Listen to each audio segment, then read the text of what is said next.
Hello everyone and welcome to the session of Star Labeling Program for Energy Efficient Residential Buildings.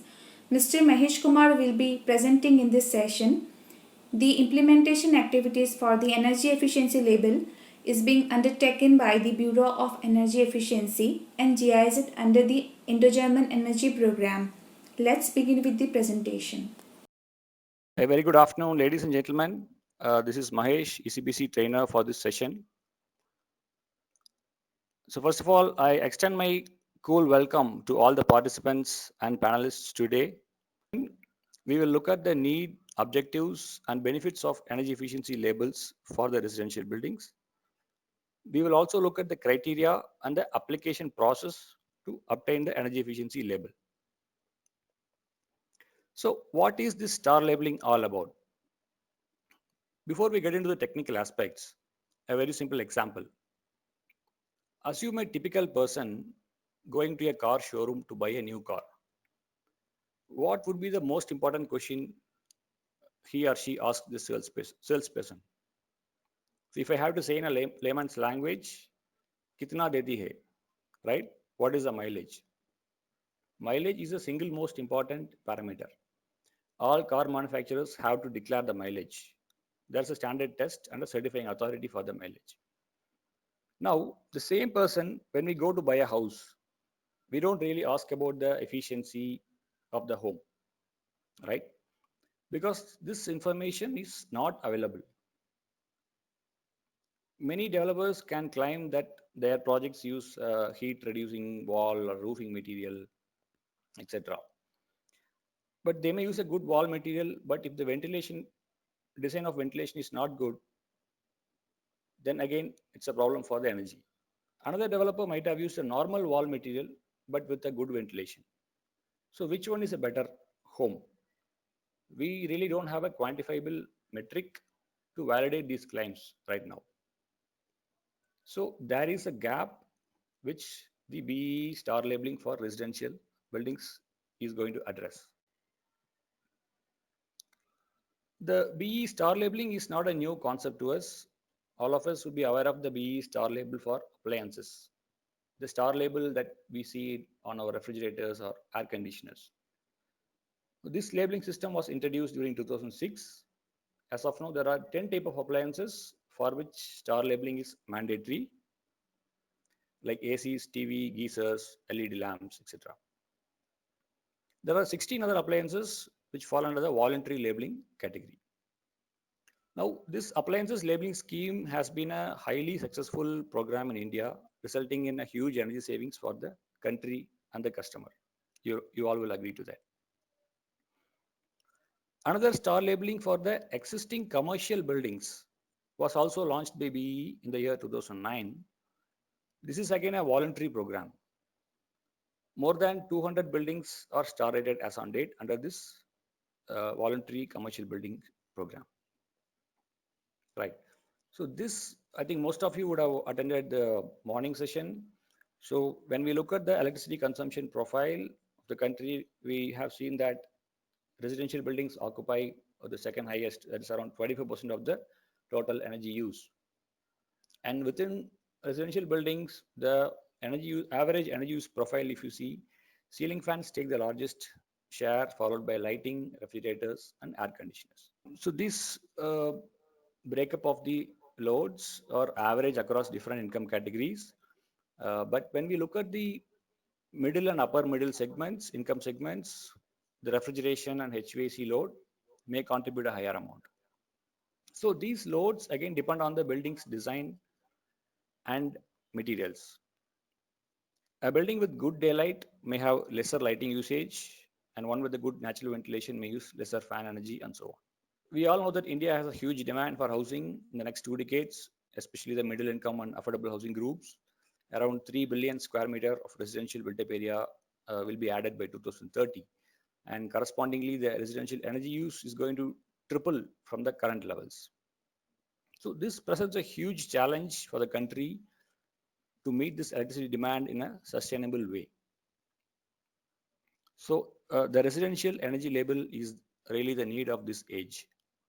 So it is a promising program that aims to manage this situation. The label will help us build more energy efficient homes and reduce the energy demand. It is also a step forward from Econeva Samhita ENS, where ENS specifies a minimum pass or fail efficiency criteria for a residential building. So, but some builders may want to design their projects with better specification than ENS.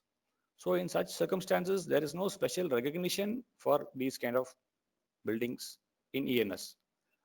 So, whereas the labeling helps in more detailed benchmarking of these residential buildings, and so this will act as a complementary program to the ENS. If we adopt the energy labeling program by 2030, the annual energy savings is expected to be around 90 billion units, and for the next 2 decades, the total is going to be around 400 billion units. So this energy saving will also indirectly result in the reduction of equivalent CO2 emissions. It's going to also result in a huge amount of CO2 reductions to the account of 228 million tons per year. So this again addresses the global climate change concerns. So the key objectives of the program is, the foremost objective is to provide information to the home buyers on how energy efficient a particular property is.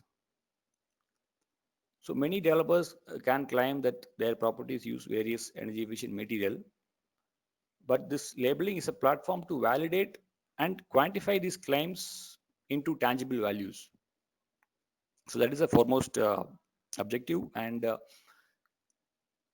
the next objective is to facilitate the implementation of ENS, Econeva Samhita. Another key objective is to enable a consumer-driven market transformation in terms of energy efficiency in the housing sector. So what a consumer-driven market transformation means is that when more and more buyers opt for a 3-star home over a 2-star home, or say a 5-star home over a 3-star home, then more and more developers will start building higher efficiency homes to remain competitive. Instead of focusing only on the least cost per square feet of built up area, developers will be forced to look at how efficient and thermally comfortable their designs are. There will be a healthy design competition among the developers. In fact, ENS and the residential energy labeling will be helpful for those developers who have already incorporated energy efficiency in their designs. So over a period, this will result in a complete market transformation where the low efficiency practices are discarded and all developers will move towards better design and materials. So as a result, the entire construction industry would change their standard practice and move towards global best practices. So what is the scope of the program? What kind of residential units are covered under this program? Both new residences and existing residences are covered by the program, and all types of residences are covered, be it an individual bungalow, villa, or a row house, or a high-rise apartment. Any kind of residences can be rated or labeled. So there are no restrictions on the built-up area or plot size or any other minimum or maximum restrictions. So the only so by making this energy label mandatory for all residential real estate transactions, like while buying a house or selling a house, if this energy label is made mandatory, this is going to ultimately help in achieving the program's objectives.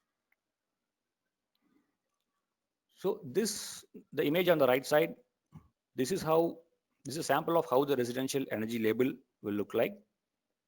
It is similar to the star labels you see on your appliances. So there is a 5-star scale. Then below that you see the EPI value. EPI stands for Energy Performance Index of the building. The value is mentioned here, it's mentioned as 30 kilowatt hour per square meter per year. So this is the estimated energy consumption of the residence or dwelling unit per square meter in a year under standard operating conditions. So more about how this is calculated will be dealt with little later. So when this kind of labeling is there, buyers can simply compare two properties based on the star rating. Say there are two properties with same built up area, same amenities and price bracket. But one property is 2-star and other is 3-star rated. So the obvious choice of the consumer will be to opt for a 3-star property. Now let's say the 3-star property is priced slightly higher. So using the EPI values, buyers can calculate how much energy bill will be saved by the 3-star property when compared to a 2-star property. So this can also aid in the decision making process. So another feature of the labeling is that once a customer occupies a star labeled residence, this EPI value, let's say 30 kilowatt hour per square meter per year, this will serve as a target efficiency for them to achieve. So they can monitor their actual energy consumption, their actual EPI can be calculated and compared to this standard condition EPI. So in case their actual EPI is high, they can try to troubleshoot and improve their operational practices. Again, it's like the car mileage. If manufacturer claims 25 km per liter, we will try to achieve at least 22 km per liter during on-road usage, right? So this is another important feature of the label. Next, developers can compare their projects with that of peers and benchmark themselves. So this could help them to look at better designs and better pricing strategies as well. The key benefits of the program will be, first of all, increased demand and uptake of energy efficient construction in India. And once this demand for energy efficient residences increase, parallelly, the market for efficient building materials and technology will also increase. So once there is a mass demand for such materials, more and more manufacturers come into play and cost of these materials also reduce, following the economy of scale concept. So the higher demand would help in setting up more domestic manufacturing capacity, helping the Make in India program. One example could be the price reduction which we saw in the cost of LEDs as well as solar panels over the last few years. So another benefit is that by leading to lesser energy and lesser emissions, it helps the environmental resilience of the country, and by contributing to lesser mining and import of coal, the energy security of the country is also enhanced, and as well as it improves the sustainable living standards. The ancillary benefits are, it is expected to stimulate the larger energy efficient material and technology market, and a decent number of professionals are also likely to be employed in the labeling process, helping the job market. It will encourage manufacturers to invest in energy efficiency materials. The disposable income generated from energy savings will help stimulate other sections of the economy, as well as it helps in fulfillment of global sustainable development goals. So this is the eligibility criteria. As we saw earlier, all types of residential buildings are covered, individual houses or multi-family houses, and there are no restrictions on the built up area or plot size or connected load. However, the main criteria is that the residents must be complying with minimum technical requirements of the ENS, Eco-Niva Samhita, such as the U value of roof, RETV, window floor ratio, all these things we have seen in the morning. So in any case, if a building does not comply with ENS, it is not likely to get even a 1-star rating. So the star rating is awarded based on the EPI, Energy Performance Index of the residential building. So BE has prepared an online platform where the developer or owner of the residence can apply for the label. There are two types of labels in this program: applied for label and final label. The applied for label is like a provisional or preliminary or temporary label.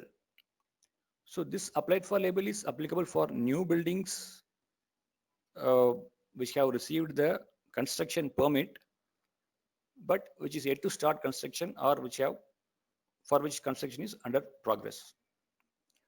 So the main objective of this program is of this applied for label is for marketing purposes, where the developer can put their star label achieved in their brochures and websites.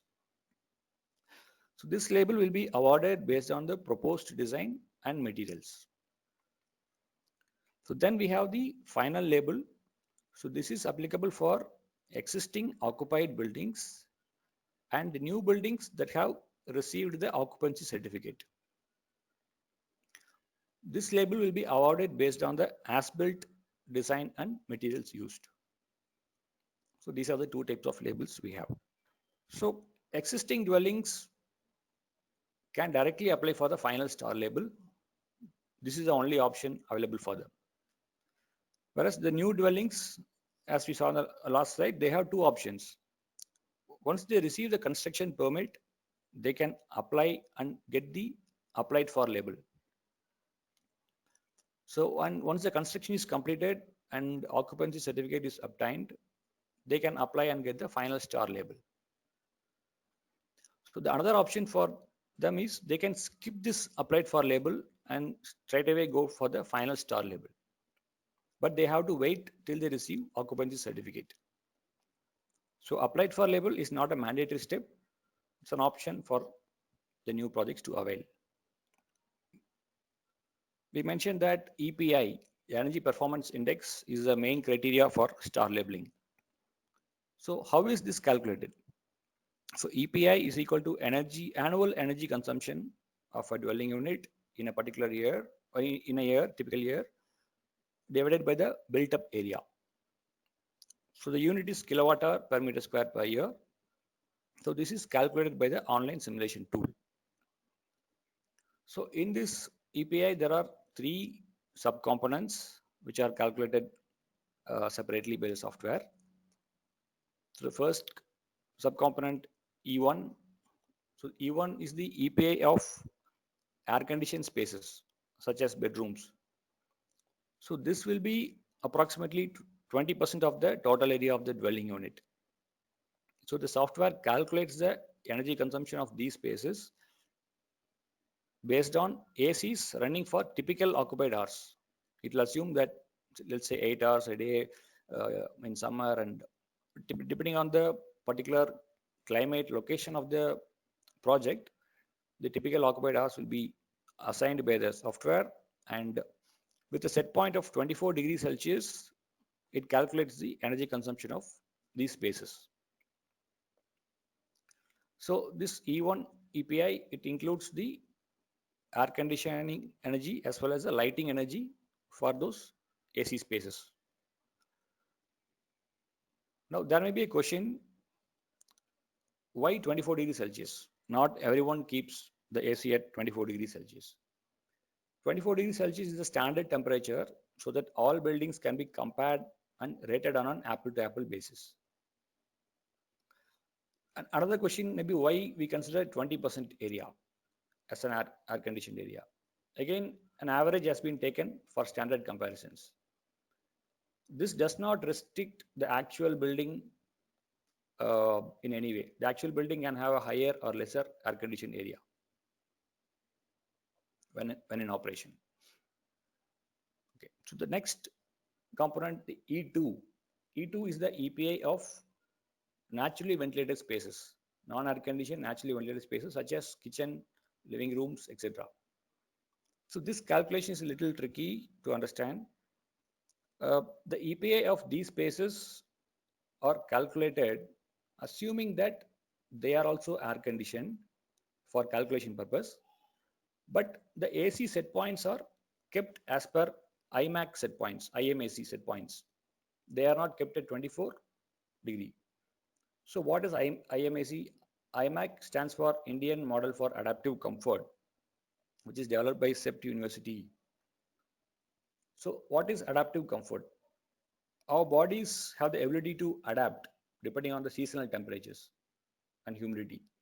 For example, during winter, our bodies adapt to the cold weather outside.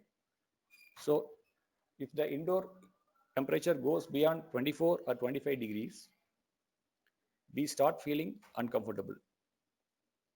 Similarly, in summer, our bodies adapt to hot weather. When outside temperature is 35 or 40 degree, we feel comfortable even at 30 degree indoor temperature. We don't need 24 degree indoors. So this is what is called as adaptive temperature. So the IMAC tool has calculated this adaptive temperature for all major Indian cities and for each month. So this set point is the maximum indoor temperature allowable to maintain comfort in a particular month and place. So here you can see on your right side table, that is the IMAC adaptive temperatures for Bangalore. So you can see that for January, the first column for January, sorry, the blue color column under naturally ventilated, the set point for January, the maximum temperature we feel comfortable is around 26 degree. Similarly, if you move on to May, even at you can see 30 degrees. So even at 30 degree, you'll be feeling comfortable. So these are the IMAX set points. So this set point is the maximum indoor temperature allowable to maintain comfort in a particular month and place. So to calculate the EPA of naturally ventilated spaces, it is assumed that ACs are running with this IMAX set points. So this methodology is adopted so all buildings will be assessed on the basis of a standard comfort setting. So E2 is the energy consumption of lighting in those naturally ventilated spaces as well as an imaginary AC to maintain IMAX set points. Okay. Now E3 is the EPA of appliances such as refrigerators, ovens, washing machines, and so on. But for the star labeling evaluation purpose, the EPA used is the sum of E1 and E2. For the evaluation purpose, E3 is not considered. However, E3 is added to the total EPA for final reporting in the star label. So this slide shows the EPA thresholds for various climates. This is the key slide showing thresholds.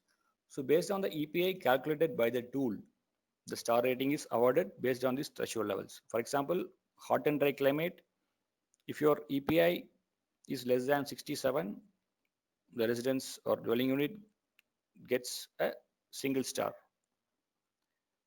If it is less than 55, we get a 2-star and so on. So this you can see that for temperate climates, the right side bottom table for temperate climates like Bangalore, you can see that the EPA values are much lower. So you can see that for a single star rating, the EPI in temperate climate has to be less than 31. Whereas the same EPA of 31 will give us a 4 or 5-star rating in other climate zones. You will not find the EPA's threshold for cold climate, which is still under development. Moving over to the application process. Most of us will be familiar with the online application for building plan permits. So this is something similar. The entire process is expected to be simple and highly user-friendly. If you have the required details, the entire application process shouldn't take more than a few hours at the max. So there are 4 key stages in the application process. First one is user registration, then the project registration. Third one is filling up the application and submission for registering the project. So these 3 are done by us, and the 4th step is the scrutiny of the application and approval of the label, which is done by the authorities. The user registration stage. So the steps involved are, first we need to access the BE residential building labeling portal, which will be launched. Then we sign up to create an account for the user or applicant by giving our basic details. Then email or mobile-based OTP is given, and after which a unique identification number is generated for the user. The user ID is mailed to us, which completes the user account creation. The project registration, we log into the portal using our user ID and we access the registration link. Here we enter the details of the project, like what is the location, what is the name, area, some basic details of the project. So after this is registered, another unique reference ID is generated for the project or residence. And then we'll have two options, either to go for applied for label or go for final label, whatever is applicable for the particular project. So the overall process of awarding the label has 4 steps. The first step is the preparation stage, where the applicant or the developer or the owner, first of all, they have to determine whether their project will qualify for the label or not. So whether the prerequisites are satisfied. Prerequisites here is the compliance with ENS technical requirements, as well as the EPA should be less than the star rating. I mean, within the at least 1-star criteria. Once this is determined, so we can go ahead and do the application submission. So this, which is scrutinized by the authorities, and approval is given for the label. In the next implementation phase, the label can be renewed. For example, there are some validity for the label, which we'll discuss later. So label renewal can happen. Label can be transferred. For example, if somebody sells their property, they can transfer the label. Any changes in the label also can be done in case of, say, change to the specifications. Then there is also a monitoring and verification phase, where verification audits are conducted by BEE or the concerned authorities, where they will conduct site audits or random site audits, where they can check whether the right label has been displayed or not. Yeah, and data from all these projects will also be reported and monitored for progress. In the application preparation stage, who will be doing the application? So in case of single dwelling unit, so the dwelling unit owner can do the application filling, or he can appoint a certified professional who can do it on his behalf. In case of a multi-dwelling unit, the developer has to do the application, or he can appoint another certified professional to do it. So appointing a certified professional is not mandatory. So this slide shows in detail the steps involved in the application preparation. So the applicant, it may be a developer or the owner or an appointed professional. So first step, they create an account in the portal for them. And next step, in case of a dwelling unit owner, they fill in the details of the owner and the project. In case of a developer, they give the details of themselves, then the project. And in case there are owners already, in case some of the residents are already sold, they can also input the details of the owners. So next step will be generation of the unique IDs through the online portal. So there'll be a unique ID for the developer for each dwelling unit in the project, as well as the overall project. So this completes the user account and project registration, post which the applicant can collate the information and check the eligibility. Are they eligible to get a label or not? So this is done. This can also be done in the online tool.